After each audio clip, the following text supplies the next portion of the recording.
IT को हम कह सकते हैं कि थोड़ी बुरी खबरों के चलते ये सेक्टर फोकस में रहा और लीज ऑफ देखने को मिले, तमाम कंपनी इसी तरफ से नहीं देखी, कई बार ऑफर लेटर दे दिए गए, ऑफर लेटर रोल बैक कर लिए गए, ये तमाम चीज़ें रहीं और बड़ी बड़ी कंपनियों की तरफ से रहीं।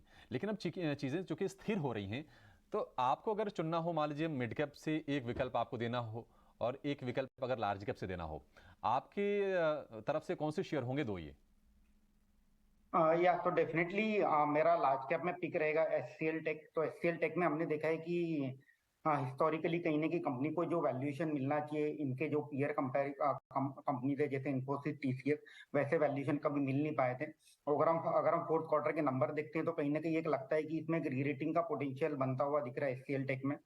अगर एक एक या दो क्वार्टर और बेहतर नंबर अगर एचसीएल टेक देता है तो डेफिनेटली यहाँ एक रीरेटिंग का एक मौका बनेगा और ये ग्रेजुअली 1300-1400 की ओर चल पड़ेगा ये स्टॉक। और मेरा दूसरा पिक रहेगा within the mid cap Cyient. Again एक क्वेश्चन में नोट देना चाहूंगा कि स्टॉक काफी चल चुका है नीचे से, कहीं ना कहीं इंजीनियरिंग सेक्टर का जो एक्सपोजर है वो स्टॉक प्राइस में पैन आउट हो चुकी है। तो डेफिनेटली बाय ऑन डीप रहेगा साइंट। जब भी ये कहीं करेक्शन में हमें मिलता है 1100-1200 के आसपास, इसे पोर्टफोलियो में ऐड करना चाहिए with a price target of 1500 rupees. Cyient को खरीदना एक साल के लिए लक्ष्य होगा 1500 रुपए का। और एचसीएल टेक दूसरा शेयर है जहां पर महीने भर से तेजी की हम देख भी रहे हैं, शेयर में 7-8% ये शेयर चल गया है और अपनी 52 हफ्ते के ऊपरी स्तरों के आसपास ये फिर से आके ट्रेड कर रहा है, तो निश्चित तौर पर ये पसंद है सनी को। तो ये टेक्नोलॉजी की बात हो गई, लेकिन टेक्नोलॉजी के साथ साथ पिछले 4-5 सालों में न्यू एज टेक्नोलॉजी कंपनियां भी आई हैं, हालांकि निराश किया है। पेटीएम हो गए, नायका हो गए, तमाम ऐसी कंपनी जो टेक्नोलॉजी बेस्ड है, इनको कहा जाता है कि नए जमाने की टेक्नोलॉजी कंपनियां हैं ये। लेकिन उनका हाल क्या है, क्योंकि निवेशक तो काफी परेशान हुए हैं, काफी निराश हुए हैं और कहीं ना कहीं दिल टूटा है। लेकिन क्या ये टूटा हुआ दिल जुड़ सकता है फिर से? क्या नतीजे इसके संकेत दे रहे हैं? इसके लिए हमारे साथ जुड़ गए हमारे सहयोगी शरद दुबे। शरद, बताइए, न्यू एज टेक्नोलॉजी कंपनीज के इनके नतीजे कैसे रहे? जी बिल्कुल। टेक कंपनी से जो है थोड़ी सी जो है चेंजेस आए हैं, लेकिन जो न्यू एज टेक कंपनीज है इसका सबसे इम्पोर्टेंट बात होता है पाथ टू प्रॉफिटेबिलिटी। और हाँ, उनके आईपीओ प्राइसेस से मोस्ट ऑफ द टाइम जो है करेक्शन देखने मिला है और कुछ कुछ तो अभी भी आईपीओ प्राइस के लेवल्स को टच नहीं किए हैं, लेकिन जो है उनकी कमेंट्रीज जो है उसमें स्ट्रेंथ देखने मिल रही है। पिछले एक या दो क्वार्टर से जो है पाथ टू प्रॉफिटेबिलिटी के जो है स्टेटमेंट्स आने लगे। लेकिन अब रिजल्ट्स पे फोकस करते हैं तो यहाँ पे पेटीएम, जोमेटो, पीबी फिनटेक तीनों ही कंपनी के जो नंबर्स आए थे वो अबव एस्टिमेट्स आए थे, एनालिस्ट एस्टिमेट से बेटर देखने मिले थे और शानदार नतीजे दिखने मिले थे। डिलीवरी की अगर बात करें तो largely mix set of numbers था, जहाँ पे बॉटम लाइन नंबर्स जो है एनालिस्ट एस्टिमेट के ऊपर आया था। और एक जो स्टॉक है वो है नायका, वहाँ पे वीक सेट ऑफ नंबर्स देखने मिले थे, स्पेशली उनके टॉप लाइन नंबर्स पे जो है कंजम्पशन का, डिमांड का इम्पैक्ट आया था। लेकिन कुछ पॉजिटिव पॉइंटर्स हैं जो न्यू एज टेक स्टॉक्स पे फोकस करेंगे। यहाँ पे जोमेटो जो है अपनी बिजनेस को, अगर क्विक कॉमर्स के बिजनेस को हटा दे तो एडजस्टेड एबिटा पॉजिटिव था फोर्थ क्वार्टर में। और पीबी फिनटेक का जो कोर बिजनेस उसका भी एडजस्टेड एबिटा जो है पॉजिटिव 64 करोड़ रुपीज़ में आया। और डिलीवरी सबसे पहली बार लिस्टिंग के जो है पॉजिटिव एबिटा मार्जिन आया है। तो पाथ टू प्रॉफिटेबिलिटी पे ही पूरा फोकस था इस बार। और जो है एक अच्छी मूवमेंट मोस्ट ऑफ द आपके न्यू एज टेक स्टॉक्स में देखने मिली, लेकिन कुछ नेगेटिव्स भी हैं। ऑफकोर्स जो डिस्क्रिशनरी डिमांड है, जो स्लो डाउन है, वो कंजम्पशन के कारण जो है टॉप लाइन नंबर्स पे जो इम्पैक्ट पड़ रहा है। और एक्विजिशंस भी बहुत सारी ये न्यू एज टेक कंपनीज करती है, तो उसके कारण क्या होता है कि जो जेस्टेशन पीरियड होता है या रिटर्न रेशियोज होते हैं उस पर दबाव देखने मिलता है, तो ईल्ड्स में भी प्रेशर आता है। और आखिर में जो है एग्जिट्स भी बहुत हो रहे हैं। और जो है अभिषेक आपने कहा था कि आईटी स्पेस में तो ले ऑफ्स हो रहा है, आपके न्यू एज टेक स्पेस में, स्टार्टअप्स में, यहाँ पे भी ले ऑफ्स देखने मिल रही है, कॉस्ट कटिंग हो रही है। और ओवरऑल जो है सीनियर लेवल मैनेजमेंट में भी मूवमेंट्स देखने मिल रही है, जहाँ पे रेजिग्नेशंस आ रही हैं, तो वहाँ पे भी एट्रिशन जो है बढ़ चुकी हैं। ठीक है, तो न्यू एज कंपनियां यहाँ पर शरद बता रहे हैं कि थोड़ा सा कॉस्ट को लेके थोड़ी सी संवेदनशील हो गई कंपनियां, क्योंकि ये कहा जाता था कि पानी की तरह स्टार्टअप से बहाते हैं और उसके चलते जो प्रॉफिटेबिलिटी की तरफ जो रास्ता होता है वो थोड़ा सा मुश्किल होता जाता है। लेकिन हाल फिलहाल जो कमेंट्रीज आई हैं वो ठीक ठाक आई हैं। ऊपरी स्तर पर जो निवेशक फंसे हैं, वो जो शुरुआत वाले निवेशक होंगे वो निश्चित तौर पर अगर निकले नहीं हुए तो फंसे महसूस कर रहे होंगे। लेकिन लोअर लेवल पर सही में स्ट्रेंथ दिख सी रही है। विनीत जी, आपसे जानना चाहेंगे, अगर हम जोमेटो की बात कर लें, पेटीएम की बात कर लें, पीबी फिनटेक की बात कर लें, ऊपरी स्तर से तो काफ़ी नीचे दिखेंगे, लेकिन कहीं ना कहीं अब लग रहा है कि जिस तरह से उनकी बात हो रही है कि मुनाफे में आने की कोशिश कर रहे हैं, कैश फ्लो जनरेशन पर कंपनियां अब गंभीरता से विचार कर रही हैं। आपको लगता है कि अगर किसी को नया निवेश करना हो तो ये सेक्टर भी कहीं ना कहीं कुछ अच्छे अवसर दे रहा है? देखिए, काफी इंटरेस्टिंग आइडियाज है। ये जो न्यू एज कंपनीज है, हमें लगता है कि ये 3 कंपनी जो जोमेटो, पेटीएम और पीपी फिनटेक है, वो हमें काफी इंटरेस्टिंग लगते हैं। इनके बिजनेस मॉडल्स हाई ग्रोथ आ सकती है, इनके प्राइसेस गिर चुके हैं और यहाँ पे निवेश करने के लिए काफी इंटरेस्टिंग टाइम है। इसमें हमें पेटीएम हमारा टॉपिक है। पेटीएम में हमें लगता है कि अगर आप देखोगे 4 क्वार्टर से जो कॉस्ट एलिमेंट है वो कंसिस्टेंटली फ्लैट रहा है, तो काफी ऑपरेटिंग लीवरेज आ रहा है। इनके चारों वर्टिकल्स है वो फायर कर रहे हैं।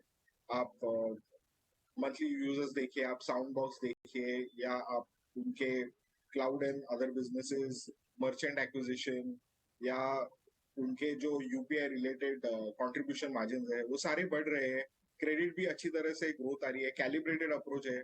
और हमें लगता है कि ये स्टॉक अभी वो स्टेज पे पहुंच चुका है जहां से आपको एक्सपोनेंशियल ग्रोथ इन परफॉर्मेंस देखने को मिलेगा। तो हमें लगता है कि Paytm will become a top pick in the sector. ठीक है, पेटीएम टॉप पिक रहेगा। अब ये 3 स्टॉक्स पे तो विनीत ने राय दे दी। सनी, आप जरा ना नायका पर व्यू दीजिए। नायका जिनके पास से ऊपरी स्तरों के, उन्हें क्या करना चाहिए? क्या नायका में आपको लगता है कि ग्रोथ आ रही है? कोई संकेत इसके हैं या फिर वहां पर थोड़ी सी स्थिति खराब है?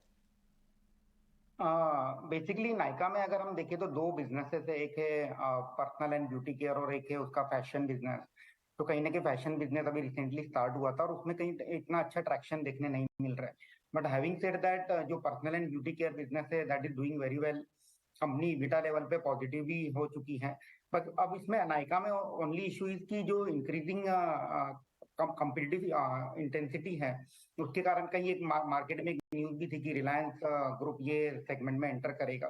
तो उसके कारण कहीं ना कहीं एक डायलेमा है स्ट्रीट को कि ये स्टॉक का जो प्रॉफिटेबिलिटी पूल है, प्रॉफिट पूल है, वो कहीं ना कहीं कंपटीटर लेके नहीं चले जाए। But having said that, ultimately it's a very solid business, बहुत स्ट्रॉन्ग ब्रांड क्रिएट किया है, काफी स्ट्रॉन्ग सब्सक्राइबर बेस है।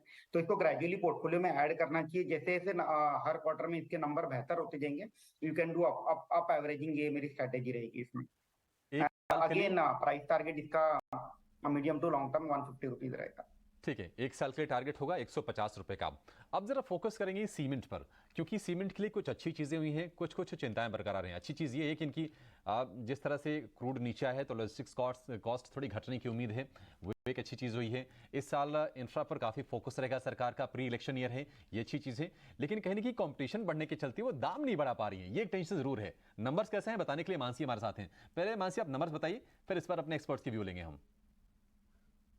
सीमेंट सेक्टर के लिए ओवरऑल आउटलुक तो मजबूत है, क्योंकि ज़्यादातर सीमेंट प्लेयर्स के नतीजे जो हैं वो अच्छे आते हुए दिखें, या फिर इनलाइन सेट ऑफ नंबर्स। 1 या 2 सीमेंट मेजर्स को अगर छोड़ देंगे, अंबुजा सीमेंट, श्री सीमेंट, जेके सीमेंट और साथ ही रैमको सीमेंट जैसी कंपनियों ने अच्छे नतीजे पेश किए। जहां की जेके लक्ष्मी सीमेंट के मिले जुले नतीजे थे, वहीं अल्ट्राटेक और एसीसी की तरफ से कमज़ोर नतीजे देखने को मिले।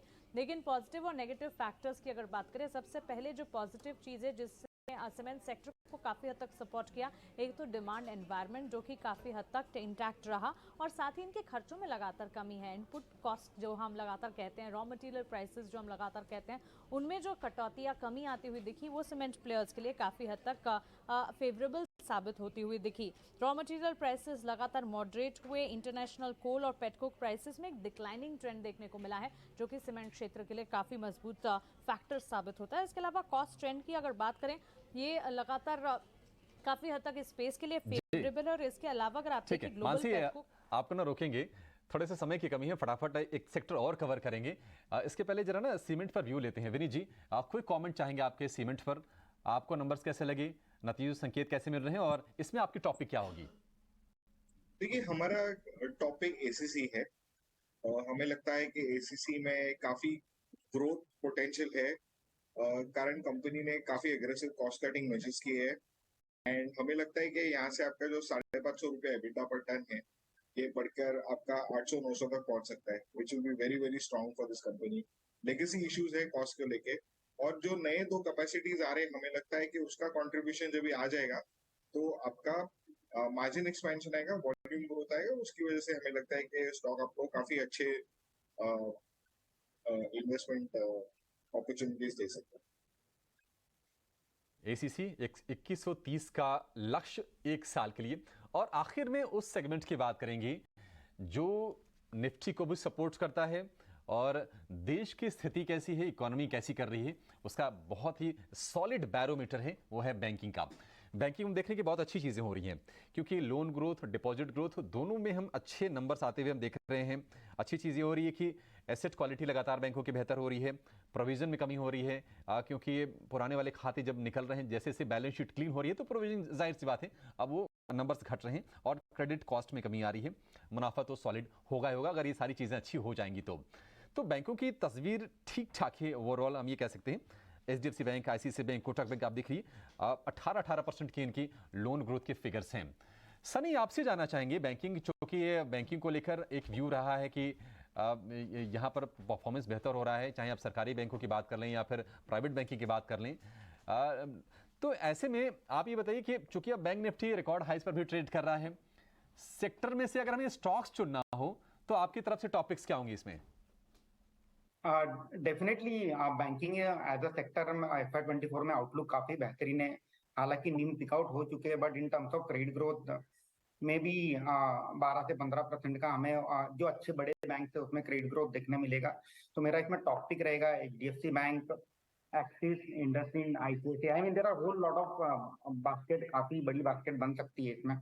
तो इसको अगर डाइवर्सिफाई करके हम लोग काम करेंगे तो बेहतर होगा। HDFC बैंक, एक्सिस, कोटक और अगर कोई mid cap mid size bank में एक्सपोजर लेना चाहता है तो डेफिनेटली IDFC फर्स्ट और कर्नाटका बैंक में मेरा बेट रहेगा। ठीक है, IDFC first bank, Karnataka bank अगर आप मिड कैप में कोई बैंक चुनना चाहते हैं। अदरवाइज लार्ज कैप में जो दिग्गज रहे हैं बाजार के, आगे भी दिग्गज बन रहेंगे प्राइवेट बैंकिंग स्पेस में, एक्सिस या फिर HDFC बैंक, कोटक महिंद्रा, इन पर आप भरोसा करके चल सकते हैं। NPS में भी बैंकों की कमी आते हुए हमने देखी है। चलिए, तो हमने तमाम सेक्टर्स आज कवर किए इस शो में और आपको बताया कि नतीजों के बाद की तस्वीर क्या है। तो जो तर्कश है उसको हमने सजाया, हमने पूरी कोशिश की। उम्मीद करते हैं कि आपको ये शो पसंद आएगा। फिलहाल विनीत जी और सनी जी, आप दोनों का बहुत शुक्रिया इस कार्यक्रम में जुड़ने के लिए और अपने पसंद के शेयर हमारे दर्शकों को बताने के लिए। इस शो को यहीं पर समाप्त करेंगे। आप बने रेटिना स्वदेश के साथ। नमस्कार।